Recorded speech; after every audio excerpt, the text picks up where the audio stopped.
Good morning, I'm Clinton Griffiths. Corn and soybean conditions continue to remain steady in some of our key growing areas. That's according to the latest crop progress report issued by USDA on Monday. Now, right now, 68% of the corn crop is rated good to excellent, the same as last week. For soybeans, it's the same story, 68% good to excellent, also on par with a week ago.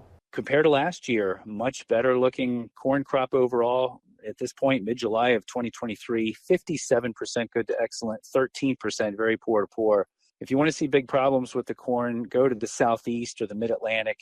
North Carolina coming in this week, 73% of the corn rated very poor to poor.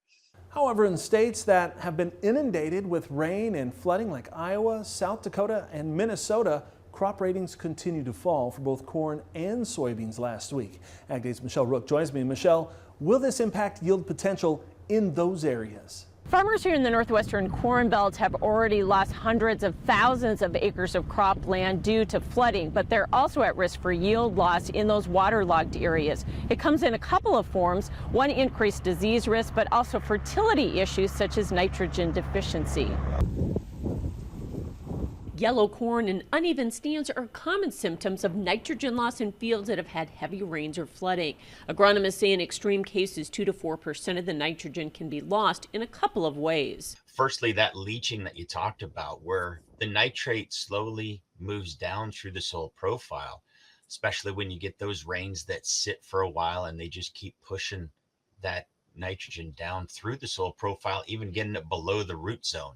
That's when the roots can't reach the nitrogen and we start seeing that deficiency. The other part is denitrification. That's when nitrogen is converted to gas escaping into the atmosphere. This can cut corn yields. The amount is dependent on how much fertilizer was applied initially. Now, that yield loss, it's certainly going to impact, especially as we get in towards tasseling, because right now at tasseling, that's when we're getting the most nitrogen uptake. We take up 50% of all the nitrogen at tasseling and beyond.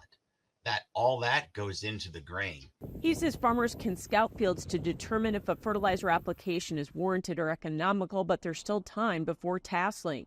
And it can be applied with fungicide, as those fields likely face the threat of increased disease. In fact, some areas are already seeing pressure. Risk is elevated. We know that in kind of the northwest area, as in particular, you look at Iowa, you see some gray leaf spot risk potential.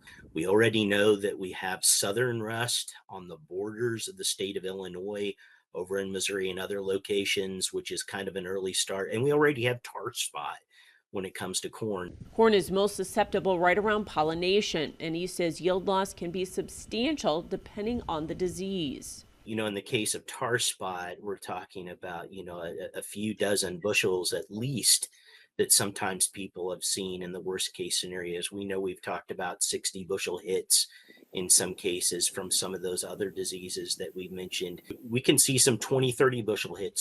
Wet soybeans are also susceptible to diseases, and Montgomery says even with lower crop prices, he recommends using foliar fungicides to preserve yield because farmers will need to bushel up this year. I'm Michelle Rook reporting for Ag Day.